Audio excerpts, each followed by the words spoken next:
Filipino 5, Quarter 2, Week 4, Milk Base. Ang paksa ng ating aralin sa araw na ito ay pagbibigay ng paksa o layunin sa pinanood o nabasang dokumentaryo. Hello kids! It's me, Teacher Frel. Don't forget to subscribe, like, and share, and hit the notification bell for the latest video. You can also follow my Facebook page, Teacher Frel TV.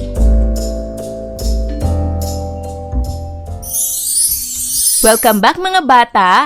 Sa araw na ito ay pag-aaralan natin sa asignaturang Filipino ang pagbibigay ng paksa o layunin sa pinanood o nabasang dokumentaryo. Sa araling ito, ikaw ay inaasahan na maibibigay mo ang paksa o layunin ng pinanood o binasa na dokumentaryo. Mailalahad mo ang paksa sa napakinggang kwento o usapan o talata at maibabahagi mo ang isang pangyayaring nasaksihan. Ano ang dokumentaryo? Ang dokumentaryo ay isang programa sa radyo, telebisyon, at maaari ring pelikula na nagsisilbing libangan. Gumigising din ito sa diwa at damdamin ng isang tao kapag naging mabisa ang pagkakalahad nito. Napapabago rin nito ang pananaw sa loobin at prinsipyo ng isang tao. Tumatalakay ito sa isyung panlipunan, pang-espiritual, pangkultura, pang-edukasyon, at marami pang iba. Sa kasalukuyan, laganap ang dokumentaryong pantelebisyon, panradyo, at social media na naglalahad ng katotohanan ng buhay ng tao sa bawat sektor ng lipunan, gayon din ang kultura at pamumuhay rito. Ano ba ang dokumentaryong pantelebisyon? Ang dokumentaryong pantelebisyon ay isang programa na makikita sa ipinalalabas sa telebisyon na tumatalakay o sinasalarawan ang isang mahalagang pangyayari sa buhay ng tao o kaya suliranin sa lipunan. Ang karaniwang paksa ay tumutukoy sa kasaysayan ng isang bansa, kultura, tradisyon o paniniwala, politika at iba pang suliraning panlipunan. May mga katangian ang dokumentaryong pantelebisyon. Una, paksa. Ito ay tumatalakay sa nilalaman ng dokumentaryo. Ito ay may layunin na magbigay ng komprehensibong impormasyon sa mga suliraning panlipunan. Pangalawa, anyo. Ito ay nahuhugis habang nasa proseso na kung saan ang mga diskusyon ay orihinal at ang mga tunog at tanawin ay pinipili kung akma o karapat-dapat dito. Pangatlo, estilo o teknik. Tumutukoy sa tanawin ng bawat pagkuha ng kamera at sa panahon ng pag-e-edit nito. At ang pang-apat ay ang uri ng karanasan. Ninanais din ng mga nasa likod ng dokumentaryo na dapat hindi mag-focus sa bidang artista ang manonood kundi sa paksa nito. Ngayon ay basahin at unawain ang maikling dokumentaryo. Ito ay may pamagat na Isang Araw Lamang sa Ghana. Pamumulot ng basura ang ikinabubuhay ng mag-anak ni Mang Cardo. Sa araw-araw ay kumikita sila ng 100 piso. Hindi sapat ito sa 5 bibig na kumakain sa araw-araw. Lalong hindi ito magkakasya upang makapag-aral ang 3 niyang anak, lalo pa at may sakit ang kanyang asawa. Ngunit mayroon silang araw na lagi nilang pinakahihintay, ang araw ng Pasko. Sa araw na ito lamang nararamdaman ng mag-anak na sila ay sagana. Marami silang natatanggap na regalo gaya ng pera, damit pagkain at iba pang mga bagay na kailangan nila sa pang-araw-araw na pamumuhay. Nasabi niya tuloy sa kanyang sarili, "Isang araw lamang kaming sagana." Ngayon ay dumako na tayo sa pagsasanay bilang isa. Sagutin ang mga tanong. Sundin ang tamang format sa pagsulat ng salaysay. Isulat ito sa iyong sagutang papel. Unang katanungan. Tungkol saan ang nabasang dokumentaryo? Ito po ay tungkol sa isang mag-anak na pamumulot lamang ng basura ang ikinabubuhay sa araw-araw. Pangalawang katanungan. Ano ang naramdaman mo pagkatapos mabasa ang dokumentaryo? Ako po ay nalungkot sa kalagayan nila sa buhay.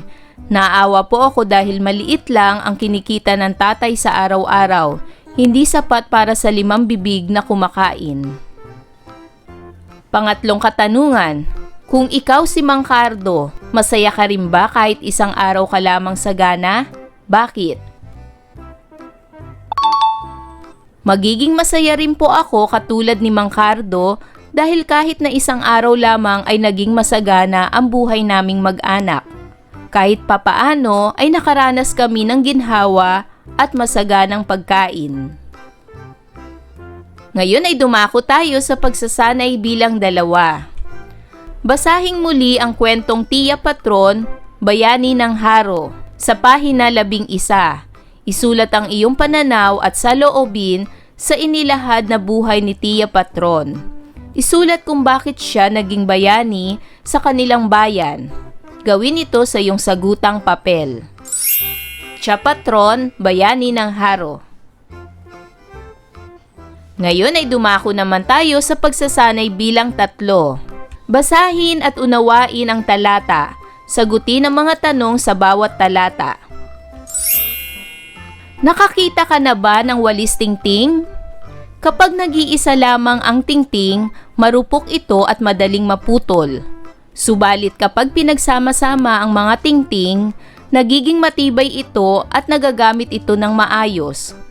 Ang mga miyembro ng pamilya ay parang tingting, mas matibay kapag magkakasama.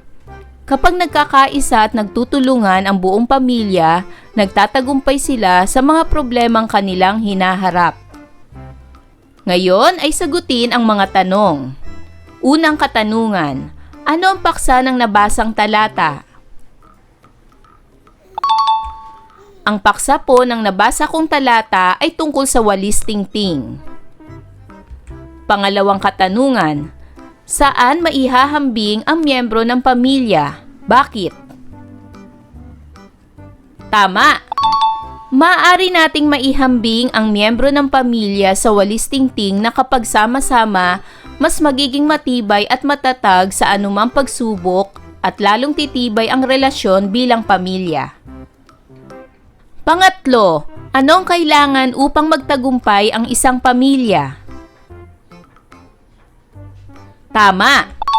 Upang magtagumpay ang isang pamilya, kailangan ng pagkakaisa at pagtutulungan ng bawat isa. Katulad ng walis tingting, dahil sama-sama, mas madaling makawalis ng kalat o basura sa kalsada. Para naman sa pangalawang talata, basahin natin ang maikling talambuhay ni Andres Bonifacio. Panganay si Andres Bonifacio sa 6 na magkakapatid. 14 na taon si Andres nang mamatay ang kanyang magulang. Gumawa at nagtinda siya ng abanikong papel at tungkod na kahoy. Pumasok siyang mensahero sa isang kumpanya. Naging ahente rin siya ng iba pang kumpanya. Ngayon ay sagutin ang mga katanungan. Una, ano ang paksa na napakinggang talata? Tama! Ang paksa po ng nabasa kong talata ay tungkol sa talambuhay ni Andres Bonifacio. Pangalawang katanungan, ano ang kanyang itinitinda? Tama! Si Andres Bonifacio ay gumagawa at nagtitinda siya ng abanikong papel at tungkod na kahoy. Pangatlong katanungan, ano ang ugaling taglay ni Andres Bonifacio? Tama! Si Andres Bonifacio ay masipag at responsable bilang panganay na anak. Bata pa lamang siya ay natuto na siyang magtrabaho para tulungan ang kanyang mga kapatid.